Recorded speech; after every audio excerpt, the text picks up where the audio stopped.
Good morning, everybody. This is Mia. This is Friday. Yay! You guys hear that song? Green Velvet has a not song about Friday. Green Velvet has a mix. I think he has a mixed like tape, literally from like the 90s, 1990s. That is, guys, all their century. But there's definitely something on YouTube where he does the song. Camera's ready. Prepare the flash. He ha ha. Is it? Is it Green Velvet? I'm pretty sure. Look that up. If I can find it, I'll let you know. Please donate. Looking for a camera so I can take you guys with me. What's embarrassing about the camera is that I can also take pictures and or move the video camera, say to that corner, and do the, hey, let's declutter Mia's home space and car. And we could show you going to the recycling. We could show you going to the island. There's an island down here called Tillman. So, like, take one. This is Mia live in Maryland. Hey! Where it's, you can't really see. It's one thing about not having a camera. It's cloudy. It's supposed to rain all day into tomorrow. The humidifier is full of water. That water in the collapse, could that be used? Share your thoughts in the comments. Can that be used to drink? Me personally, my answer right now is nasty. It needs to be scrubbed because this orange mildew stuff is growing in the plastic container. We can gather and sometimes water and fill that thing up. Looks like 2 gallons. I'm not sure what it really is. About 6 hours is probably the fastest I've seen it, or maybe 10-ish. I might have seen it fill up, but really fast if it's really wet. It's supposed to be 98% humidity. I have a class in 10 minutes. I have my tea water going, so I got to go double check that and steep some tea before my class. Camera's ready. Prepare the flash. I am giving that credit since I only know to Green Velvet. For my singing, I don't think it matches up with the actual. Let's change it to red. I don't think it matches up to the actual thing. I have noticed that the day after physical therapy, you guys hear my throat? I get sick from the fumes of the pool, the chlorine in the pool. I cannot think for the life of me that after being exposed to the chlorine, I cannot talk right now. I think that's having a real impact on my work, and I want it to stop. I'm going to have to just do the exercises on my own. I don't like to talk like that, but I'm going to tell him to take a break because I'm noticing that I'm struggling hardcore. The day of, I'm feeling pretty good. Getting out, doing the exercise, sweating for an hour. Like, yeah, if I did these at home, I wouldn't need to come here. They do have equipment that I don't have. They do have things where I use the balance board or balance beam and the balance board, which I don't have. And they use themselves as a spotter in case I lose my balance, which I lose my balance. I haven't fallen. And then the measurements and all the things to help with what I'm doing for my body in relation to how I'm supposed to be responding and doing things in the world. I had some ideas for the collapse portion of this. Hopefully I already did make a playlist for collapse. I had at least 2, if not 3 ideas since last night, and I forgot all of them. One thing that I did kind of remember, and I'm going to have to go and check this water here, is the being out of your comfort zone. Okay, so there's 2 things. If you read Cody Linden's, was it the 98.6 degrees? Or was it the other one? I can't remember the other one. One of 2 of Cody Linden's books. I don't know if he's written any more, but there's the 98.6, keeping your butt, I changed the words, alive. There's a picture, the one I remember, there's a picture of a cockroach. I don't know, or there's a picture of somebody in their blue jeans. I have the other book somewhere. What happened to that one? Anyways, I'll have to get his books out. As far as I remember, there's 2 that I know of. Do I have a digital copy? I feel like I have a digital copy. Anyways, I have a class in less than 10 minutes. If I can record at 8:30, I will. It's a Medscape Live. But one of these books I had taken a long time to read, and I started reading it before I took my board exam. I had to take my board exam, the basic science, 3 times, and I didn't take it right after second year like you're supposed to. I think I took it after third year or after fourth year. It was either after third or fourth year. I think it was after third year. We had construction. We had people coming in and out of our home, and I had gotten offered to go to a couple people's houses, or at least one during the day, or I was going to get. My dad had agreed to get me a cabin in the woods, and I found one on a farm. I was going to spend a month there studying, let the kids run around. Then he goes, "Never mind." Some producer or something said they were going to go to a cabin and write a book, and guess what? They didn't write a thing. I was like, "That's not me."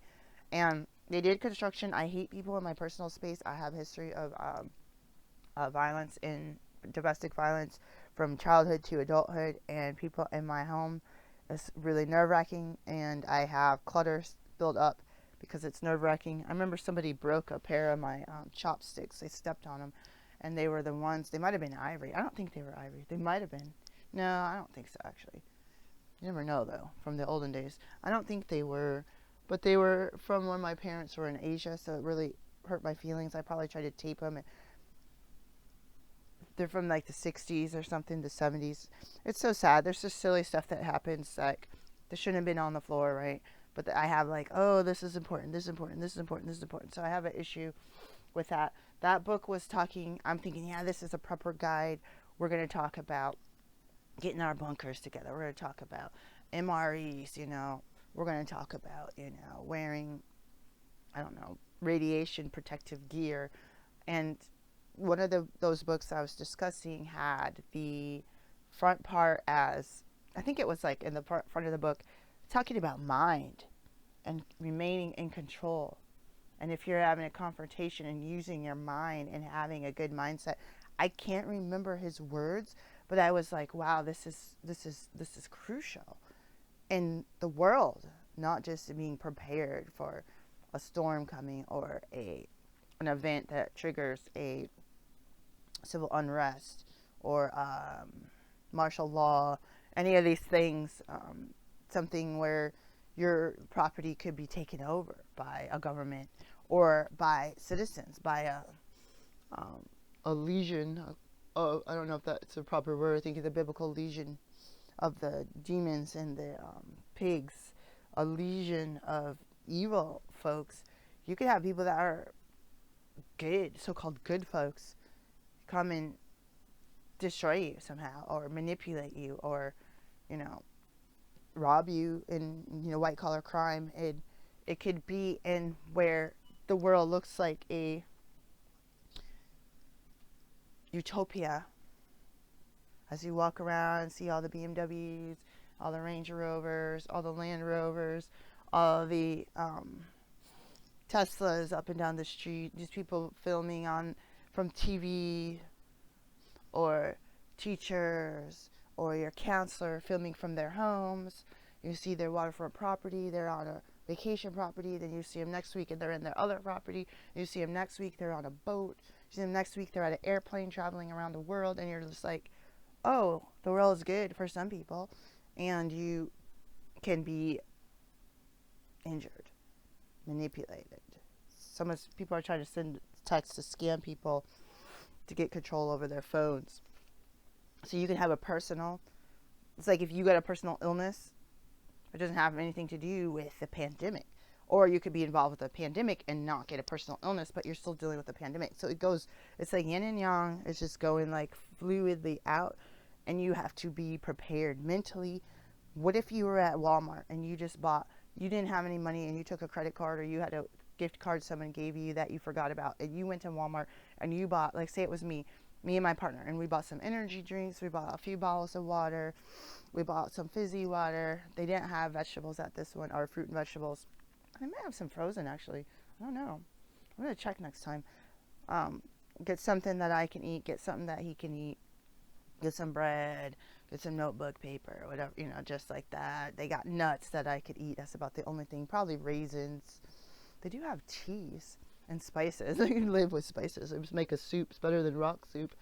And what if I were to find out that my street is closed? And what if the whole street, the whole town burned up? What if a plane crashed on our apartment? What if something happened, you just can't get back? They block every exit. You can't walk through, you can't drive through, and they keep it closed for a week. And all we have is what's in the truck. We can't even get in our other car. Like, we have a jump pack. Sometimes we go back and forth to jump pack. We have the thing to put air in the tire compressor. What do? You take that bag and you say you don't even have any more money. Maybe you have emergency cash, like $5 in dollar bills. Maybe you have where you're going to the gas station for the last $14 on your credit card. So you can use your mind and your body and what strength. It's like I'm fidgety on purpose, you guys. I noticed that in my other videos, so I couldn't stop touching my face. I have issues that are not. I go to doctors and therapists and counselors to get help with stuff. I noticed I had this kind of nervous tick when I was in middle school. I was doing something with my mouth. I was like, and someone's like, why are you talking like that?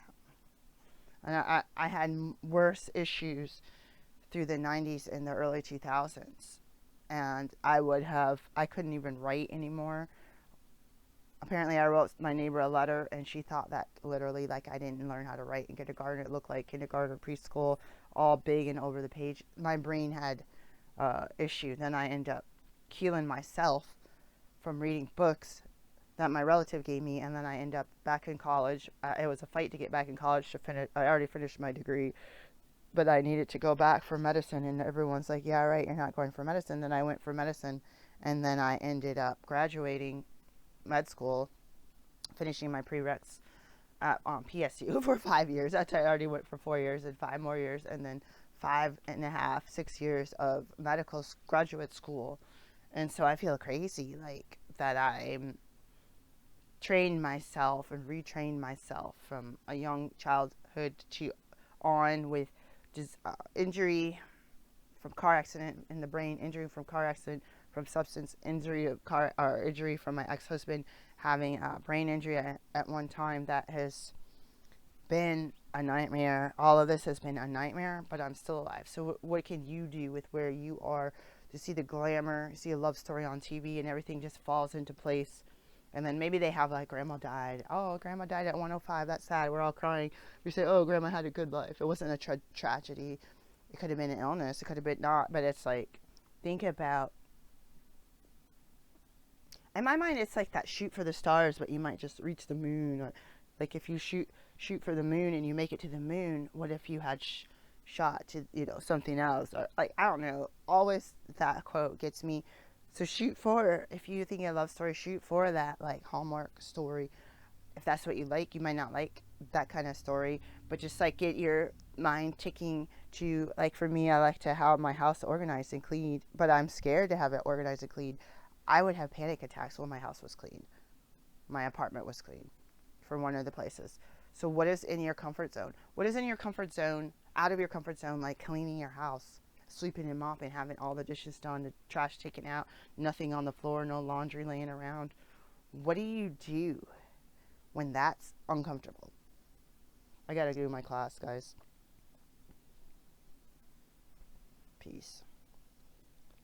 Do what you can to feel comfortable, whether society accepts that or not. If you're messy and you got a system going where you can get your work done, get your clothes washed, get your dishes, your food done, and you'll be safe. You got I got to clean my cutting board off. Do what you can. I hope I can be back today. If not, think about being out of your comfort zone in different ways. Like, I need to go to the bank before they start charging me $12 a month for an account that I have less than the whatever $1,600 I needed in there. If you go to the park, I like walking the opposite way. I hate walking the same way as everybody else. If you wanted to go somewhere, I wanted to go to the Wawa sometimes and take the recycling that's in the car, the bottles that are in the car, and put them in the recycling. They used to have recycling out front. I'm telling you guys that I don't know. I want to do all my continuing education courses right now that are due in October and December. I don't know if there's another one due in April. I want to do them now. Is it comfortable? No. Does it cost money? Yes. Do I like doing them? Is it distracting? Yes. What works for you? Okay, I know that I'm late with the thing. I need to tell you that something's telling me not to go to one of my groups in this week, and it's hardcore. I woke up with this morning. I will follow up on that. I wanted to discuss that, the tangible and untangible, the thing that's a thought, the thing that gets you tossing and turning at night. What are those gut, gurgling, instinctual thoughts, spiritual, higher power, whatever, universe is telling you something? Listen to that voice. I'm telling myself, listen to that voice. I will keep you posted on what happens when I listen to that. Peace.